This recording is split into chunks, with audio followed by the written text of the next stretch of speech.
Hey, how's it going everyone? Welcome back to Keeping Fish Simple. So in today's video, we are going to be taking a look at some stuff that's going on in the fish room, and I guess there's no better way to start off this vlog than taking a look at our neon tetra babies. So if you guys would remember, in our last couple of vlogs we've been attempting to breed some neon tetras, and we finally had quite a bit of success. Now, we've only had one pair spawn, and I've been hesitant to continue breeding our pairs because I actually have to leave for a weekend in a couple weeks time and I won't be able to take care of the fry properly. So I'm just limiting myself to this batch, but you can see here our little neon tetras are doing fantastic. They've actually formed into little tiny fish and they haven't actually had their first feeding yet, and that's because I've been trying to put it off for as long as I can before I needed to actually do it, because I didn't want to just have a ton of food in there that they weren't going to eat that fouled up the water. So I thought at this stage, when they started to kind of meander around the aquarium a bit more and I saw them being a little bit more active, that it might finally be time to give them a feed. Now, what we're going to be feeding these little ones is some infusoria, and if you guys are wondering how to make infusoria, I'm going to leave a link up in the top right hand corner which you guys can go and follow if you want to learn how to make some infusoria. But it's super easy and it's a great little food for these guys because they're definitely too small to eat baby brine shrimp at this size. I'm really not even trying to exaggerate here. These are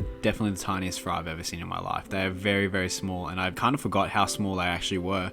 So having some infusoria on hand is genuinely, it's just a must. I don't think there's any way you could breed the neon tetras without it, just because they need such tiny food. So I went ahead and grabbed a nice big cup of this stuff and I added it to the tank. Now, I didn't actually see these guys eating any of it. I think a few of them would have had a bite here and there, but I'm not too worried about that. So anyways, I just left these guys for the evening, and then I came back the next morning to see how they were going.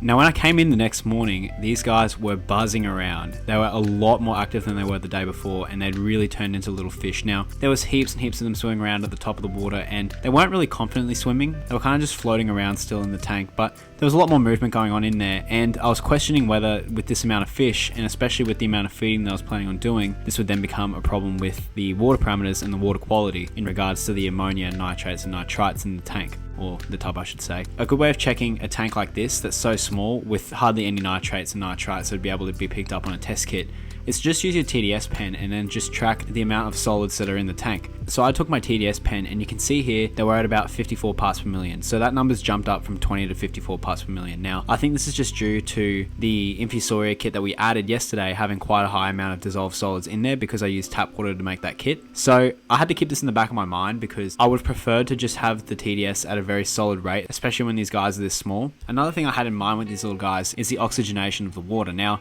I don't know whether this was going to be a huge issue. I didn't think it probably would have been, but I would have liked to have had at least some oxygenation in the water. And that's when I decided that it was finally time to take the tub to the fish room. So we took our tub, we moved it to the fish room, and we made some space on our hatching rack. And you can see here we put our little tub of neon tetras up on the rack. So to help combat the newly hatched neon tetras waste production, I decided that it would be a good idea to add some more java moss to the tank, and I also went ahead and grabbed a little ram's horn snail that would help clean up all the poop that's down the bottom of the tub. I then went ahead and grabbed another cup of infusoria and added it to the tub and gave these guys another feed, and I just left them to do their thing.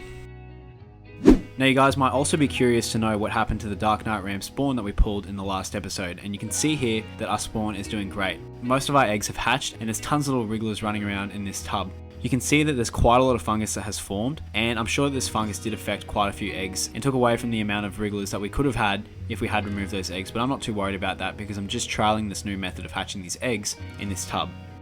Anyways, I decided that it probably wasn't a good idea to keep this terracotta plate in this tank, especially with all the fungused eggs, because they're probably going to ruin the water quality in the tub and continue to decompose, and I just didn't really want that in there with the wrigglers, and I also didn't want that fungus catching any more of those wrigglers and killing any more of those wrigglers, so I decided to remove it. And another thing I decided that would be a good idea is to just do a little water change and try and get some of this methylene blue that we added in the last episode out of this tub, given that we didn't really need any more of its antifungal properties, especially because there wasn't going to be any fungus really being produced anymore unless we had a couple of wrigglers die. So I wasn't too worried about that, and I also thought that the methylene blue was probably not good for the wrigglers when they finally started to free swim. So we did a little water change and we took that out and we left these guys to be. Now, I also wanted to update you guys on our little Apistogramma Fry that we have over in this breeder box. Now, we took these guys away from the mother in the last episode because I was worried that she might get scared and eat the fry, and I was really desperate to get some of these fries, so we took them out, and I did have quite a few people comment saying that I shouldn't have taken the fry out, and I really beg to differ. I don't care what other people think, and if it works for me, it doesn't really worry me too much because the fry have been doing fantastic.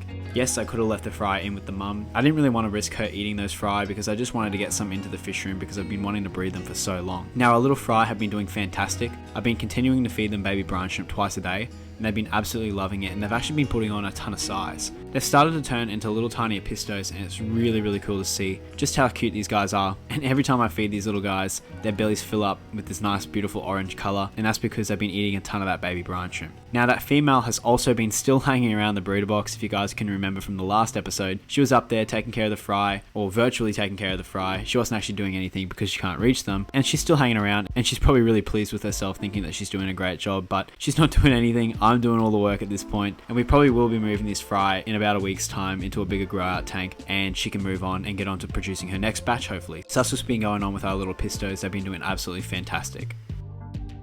So it's been a few more days now since I last recorded, and if we come back into the fish room, some more exciting stuff has happened. Now if you come up to this tank with this pair of German blue rams, you can see here that our female is guarding something behind this terracotta pot, and I'm under the belief that it's a spawn. Now I saw this female the other day and she was absolutely plump and ripe, full of eggs, and I saw her this morning and she'd clearly laid some eggs. So she's in behind that terracotta pot taking care of those eggs. Now I would normally leave these rams to take care of their eggs and raise these guys up into little tiny fry, and I've actually done that with this pair before, but this pair just doesn't seem to be too reliable. I mean, they raised them up into fry, but then they ate them after 2 days of free swimming, which was very frustrating. And they've probably had 2 or 3 spawns since then and just not really done a good job. So I'm also going to experiment with this batch of fry and see whether I can't raise these guys up myself using the same method that I was using for the Dark Knight rams. So I went over to my hatchery on the other side of the fish room, and I was all out of space, so I needed to move something out. And you can see up in these 2 tubs here, we actually have some little celestial pearl danio fry. I was breeding these guys a couple of episodes ago, and their time in these tubs is now over. So I went ahead and removed the tubs and then emptied them out into this tank. Now I added the celestial pearl danio fry to a tank with some of these beautiful peppermint bristlenose babies, because these two can cohabitate really well together. The peppermint stay down the bottom and clean up all the waste, and they eat their algae wafers and they eat their zucchini when I add it. And these celestial pearl danios will stay up the top of the tank and eat their baby brine shrimp, and these guys will grow out fantastic together. Now I went ahead and took that tub that I used for the celestial pearl danios, gave it a really good clean out to make sure there was no snails or snail eggs in that tub, and then I went over to our ram tank, filled it up with some of the ram tank's water, and then you can see here I went ahead and took that rock out that the female was protecting. Now she didn't really enjoy me taking this rock out, but that's absolutely understandable because she thinks she's doing a great job taking care of them. I then added it to our tub and then took it over to our hatchery. I then added a couple of drops of methylene blue to make sure that the eggs that aren't fertilized don't fungus over and ruin the eggs around them like we had last time. And because I got to these eggs a little bit earlier, I'm thinking that we're going to have a little bit more success with this. Now these eggs will probably hatch in about 48 hours, and they'll probably start free swimming in about 5 days time, so I'll be sure to show you guys that in a future vlog. You can also see next door to the German blue ram spawn, our little Dark Knight wrigglers are doing fantastic, and they've actually formed into little tiny fry. Now these guys are still not perfectly free swimming yet. I think tomorrow they're probably going to start free swimming and be able to eat some food, and I'll be trying to feed them some infusoria when that happens, but you can see they've developed and they're doing absolutely fantastic. I haven't really had any die-offs yet, and I think for the most part this method's going to work pretty well. I've continued on with my water changes to make sure that we're getting rid of all that methylene blue that's in that tank, and I'm just continuing the water changes daily. I'm doing about a 50% water change, and I'm just using some aged tank water to fill it back up. They seem to be doing fantastic at this point, so that's really good to see. Now with all these projects going on in the fish room and the continual bagging and packing of fish, a lot of mess gets created, and you can see here walking through the fish room we've created quite a mess. Now the floor does get quite dirty in here and the place starts to get a little bit grubby, and when I see the fish room getting like this, it's normally time to hose it out. So what I like to do is go around the fish room and tidy it up really quickly, and what this means is just putting things back where they belong, because when we pack fish it's kind of a little bit frantic and things get thrown everywhere, and I just have to come back in after those days and tidy all these things up and put them back where they belong. So I go around and do that, and then I try and clear out as much of the floor space as I can, and then I'll go around with a hose out the bottom of the floor and try and get as much of that debris out as possible. The idea here is not to clean the floor, but just to get it wet, because then I'll go around with a brush and really scrub the floor and get all that dirt and muck off the floor, and then I'll go around with a hose again and hose it all out, and normally that's good enough to clean it. Now sometimes if I'm trying to be extra clean, I'll go around with a vacuum after this is all dried up and get all those extra pieces of debris out, but I'm probably not going to worry about that too much today. But while I was tidying up the fish room, I took the opportunity to do something that I've been wanting to do for a little bit, and that's to get some little decorative plants into the fish room. So I know that I'm constantly surrounded by life, but I really wanted to make the fish room feel nice and homely, and I thought it'd be a good idea to get some beautiful indoor plants to add to some spaces around the fish room to make it feel a little bit more homely and a little bit more alive. Now I picked up 4 new types of plants. The first plant I picked up was a marble queen pothos. The second plant is a pothos gold. I also picked up a monstera deliciosa, I think that's how you pronounce it, and a calathea freddi. I think that's also how you pronounce that one too. Now for the monstera, I found a nice little area behind this air pump that gives air to our fry hatchery system, and I gave it a little glass of water in case it was thirsty. Now for our Freddy plant, I found an area behind the ram hatching tubs and also gave it a glass of water in case it needed it too. Now my marbled pothos plant came with this nice little hanging planter box, and I decided that I'd try and hang it somewhere in the fish room and I could try and grow it into the tanks and see how it would look in a couple months time. So I went ahead and created this suspending area underneath my linear air piston pump that powers the whole fish room. I hung it up there and it actually looked quite good.